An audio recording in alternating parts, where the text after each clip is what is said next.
বিমান দুর্ঘটনার দায় কার সেটা হয়তো কখনোই জানা যাবে না, কিন্তু যে বিমান বিধ্বস্ত হয়েছে সেটা বহু বছরের পুরনো বিমান। 84 সালের দিকে বানানো এই বিমান দুনিয়ায় জড়ো উড়ান্ত কফিন বলে, আর আমাদের এটা দিয়ে প্রশিক্ষণ চলে। আজ ছিল ফ্লাইট লেফটেন্যান্ট তৌকিরের solo flight training.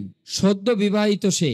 Solo flight training হলো একজন পাইলটের ট্রেনিং এর সর্বশেষ ধাপ। ফাইটার জেট অপারেটর করার জন্য একজন পাইলট যে হাই স্কিল্ড সেটি প্রমাণিত হয় সলো ফ্লাইটের মাধ্যমে। ট্রেনিং এর এক পর্যায়ে পাইলটকে নেভিগেটর বা কো পাইলট বা কোনো প্রকার ইনস্ট্রাকশন বর্তিত একাই ফ্লাইট অপারেটর করতে হয়। ফ্লাইট লেফটেন্যান্ট তৌকির আজ সেই রকম একটি ট্রেনিং ফ্লাইট অপারেটর করছিলেন। যে কোনো প্রকার ট্রেনিং ফ্লাইট সিভিলিয়ান এরিয়া থেকে দূরেই হয়ে থাকে, তবে সলো ফ্লাইট সাধারণত আরবান এরিয়াতেই হয়ে থাকে। আর আরবান এরিয়াতে এ ধরনের সেন্টিপিড ফ্লাইট অপারেটর করার জন্য পাইলটকে যথেষ্ট কোয়ালিফাইড হতে হয়। ফ্লাইট লেফটেন্যান্ট তৌকির তেমনই একজন পাইলট। তো ট্রেনিং এর লক্ষ্যে তৌকির তার F-7 বিমান নিয়ে কুর্মিটোলা পুরাতন এয়ারফোর্স বেস থেকে টেক অফ করেন।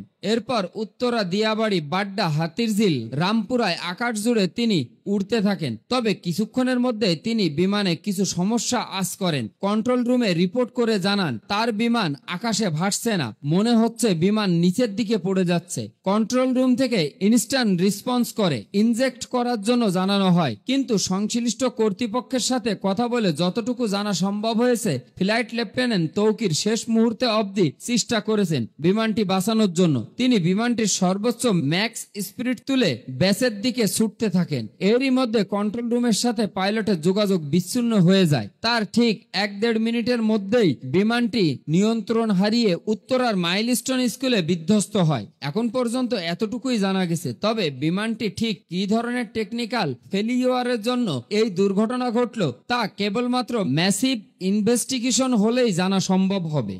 বিমান দুর্ঘটনার দায় কার সেটা হয়তো কখনোই জানা যাবে না, কিন্তু যে বিমান বিধ্বস্ত হয়েছে সেটা বহু বছরের পুরনো বিমান। 84 সালের দিকে বানানো এই বিমান দুনিয়ায় জড়ো উড়ান্ত কফিন বলে, আর আমাদের এটা দিয়ে প্রশিক্ষণ চলে। আজ ছিল ফ্লাইট লেফটেন্যান্ট তৌকিরের সলো ফ্লাইট ট্রেনিং। সদ্য বিবাহিত সে।